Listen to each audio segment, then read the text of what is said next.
ismaqal iyo daawasho wanaagsan waa markaani qodobadii ugu xiisaha badnaan Soomaaliya caalamka qodobada aad ku daawan doontaan waxaa kamid ah dowladda federaalka Soomaaliya oo dhaala diyaarad kaga soo qaaday dadkii ku waxyeelay qarax halkaasi ka dhacay hay'adda FAO oo ka digtay xaalad cunto yari oo ku soo wajahan Soomaaliya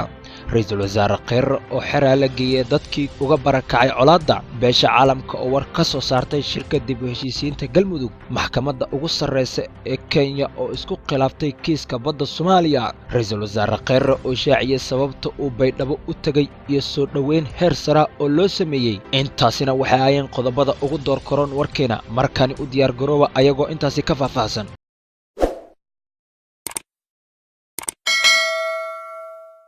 aynu ku bilownay ra'iisul wasaaraha xukuumadda federaalka Soomaaliya mudane Xasan Cali Khayre oo gaaray magaalada Baydhabo ee xarunta ku meel gaarka ee dowlad goboleedka Koonfur Galbeed ayaa waxa garoonka diyaaradaha Shaati Gaduud ku soo dhaweeyay madaxweynaha iyo gudoomiyaha baarlamaanka Koonfur Galbeed xildhibaano iyo wasiiro mas'uuliyiin kale ra'iisul wasaaraha oo kumanaan dadweyne ah ku soo dhaweyntiisa iskugu soo baxay kula hadlay garoonka kubadda cagta ee Dr. Ayub ee magaalada Baydhabo ayaa bulshada reer Koonfur Galbeed uga mahadceliyay soo dhaweynta ballaaran ay wafdigiisa ay u sameeyeen madaxweynaha Koonfur Galbeed Cabdicasiis Xasan Maxamed Laftagreen ayaa ra'iisul wasaaraha uga mahadceliyay booqashada uu ku tagay deegaanada dowlad goboleedka Koonfur Galbeed ra'iisul wasaaraha oo madaxweynaha Koonfur Galbeed ku amaanay horumarinta deegaanka iyo sida uu wanaajiyay xiriirka dowladda dhexe iyo Koonfur Galbeed ayaa sheegay inta uu joogo in uu kala hadli doono horumarinta caafimaadka waxbarashada adkeynta amniga xoreynta deegaanada Koonfur Galbeed iyo shaqo abuurka dhalinyarada ra'iisul wasaaraha Soomaaliya ayaa muddooyinkii ugu dambeeyay ku sugnaa deegaanada Galmudug halkaasi oo ku waday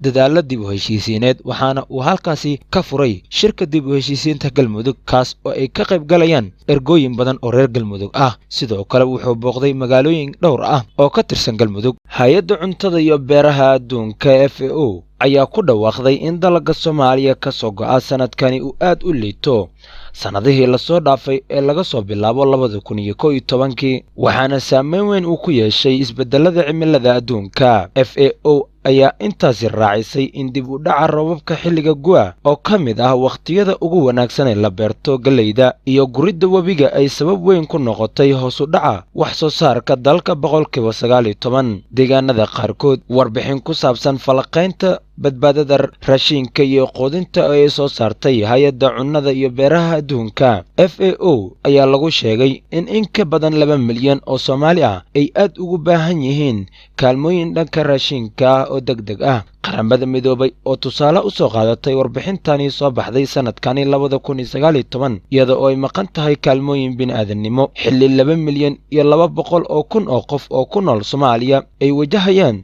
duruufo nololeed bisha December ee sanadkani sida ku cad warbixinta tirada guud ee wajahaya abaaraha waxay gaarayaan ilaa 6 milyan iyo 300 oo kun dhamaadka sanadkani war-saxaafadeed ka soo baxay beesha caalamka ayaa waxaa looga hadlay xaaladda Galmudug iyo shirka dib u heshiisiinta Galmudug ee ka socda magaalada Dhuusamareeb ee caasimadda dowlad goboleedka Galmudug beesha caalamka ayaa soo dhaweysay dadaalada dib u heshiisiineed ee ka socda Galmudug isla markaana bogaadisay furitaanka shirka dib u heshiisiinta ee ka socda magaalada Dhuusamareeb kuwaasi oo looga tashanayo aayaha Galmudug sidoo kale shirkani ayay ku tilmaameen in muhiim u yahay dhismaha Galmudug cusub oo loo dhan yahay iyo in ay dhacdo doorasho xor iyo xalaal ah oo nabad ay ku jirto waxaan soo dhaweynaynaa balanqaadka ay muujiyeen dhammaan dhinacyada ay qosayso geedi socodka dib u heshiisiineed ee loo dhan yahay oo aan bogaadinayno dadaalada ra'iisul wasaaraha iyo sidoo kale dowlad goboleedka Galmudug iyo hogaamiyaasha bulshada si ay iskugu keenaan dhammaan bulshooyinka ayaa lagu yiri war ka soo baxay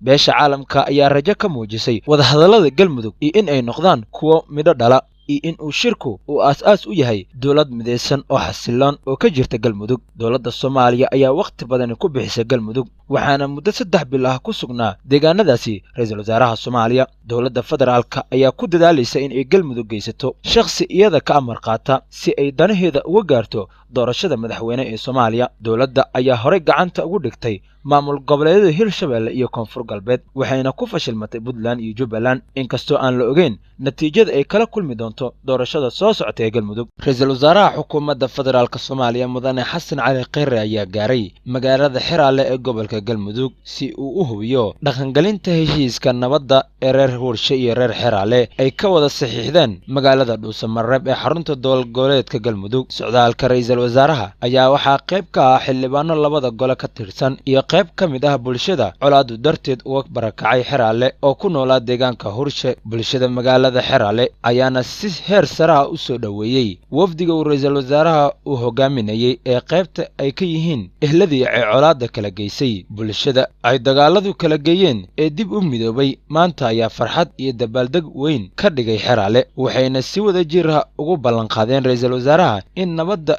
ay wada noolaynayaan oo ay meel uga soo wada jeesanayaan cid kasta oo rashad ku ah horumarinta deegaankooda. ra-iisul wasaare xasan cali kheyre oo dhinacyo heshiis saxiixday kula dardaarmay in ay ku fara adeegaan nabadda oo adkeeyaan dhaqangelinta qodobada heshiiska ayaa faray dhammaan hay-adaha dowladda ee ku shaqo leh in adeegyada nolosha asaasiga ah ay u geeyaan huurshe iyo xeraale si bulshada ay ugu soo kabsato dhibaatooyinkii ka soo gaaray colaadda. mudane xasan cali kheyre ayaa sidoo kale hay-adda caalamiga ah ee ka howlgala dalka faray in si degdega ay si buuxda ay uga qayb qaataan dadaalada deegaanada xeraale iyo huurshe ay uga soo kabsanayaan saamayntii xumeed ay ku reebeen dagaaladii dhiiga badani ku daatay. dowladda federaalk soomaaliya oo gudanaysa waajibaadka ka saaran shacabka soomaaliyeed ayaa gurmad u fidisay dad ku dhaawacmay deegaanada owdhaale kadib markii ay qaraxday miino kuwa dhulka lagu aasa ah ay ka dambeeyeen al-shabaab. dhaawacyada dadkaasi shacabka ah oo haatan lagu dabiibayo magaalada muqdisho ayaa yimid xilli degmadaasi ay ka socdeen olole nadaafadeed oo ay horseed ka ahayd ciidanka xoogga dalka iyo dadweynaha degmada owdhaale ee gobolka shabeellada hoose. saraakiil ka tirsan ciidanka xoogga dalka iyo mas-uuliyiinta degmada owdhaale ayaa wakaaladda wararka ee soona u xaqiijiyey in qaraxaasi ay ku dhaawacmeen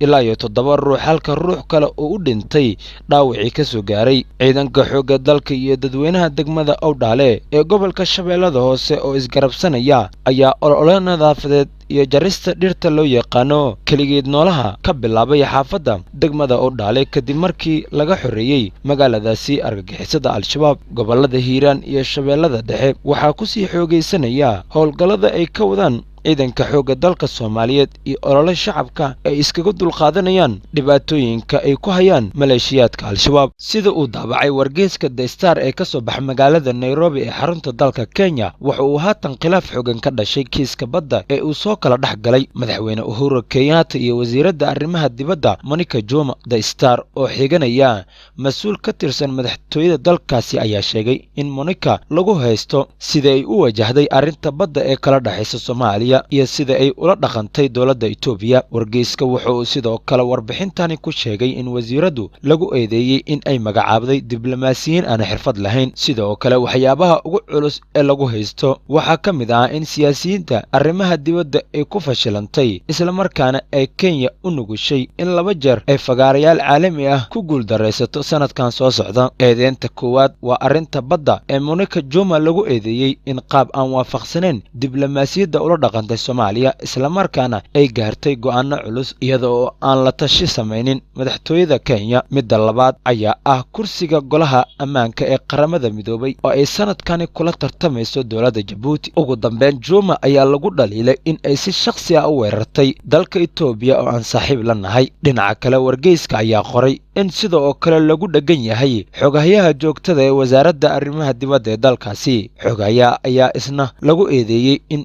uu dhowr jeer warbaahinta ka hadlay isla markaana uu ku dhawaaqay go'aano aysan dowladda raalli ka ahayn. the star wuxuu sheegay in aysan arrintani farxad gelin madaxweyne uhuru kenyatta oo labadani qof u arkaa kuwa ku ciyaaray doorka diblomaasiyad ee Kenya. arrintani ayaa ku soo aadaysa iyada oo marar badani dowladda Kenya ay qaaday tallaabooyin ka dhan ah Soomaaliya oo uu haatan kala dhaxeeyo muran dhinaca badda ah kaasi oo ay dacwadiisu ka furan tahay maxkamadda cadaaladda ee adduunka ee ICJ.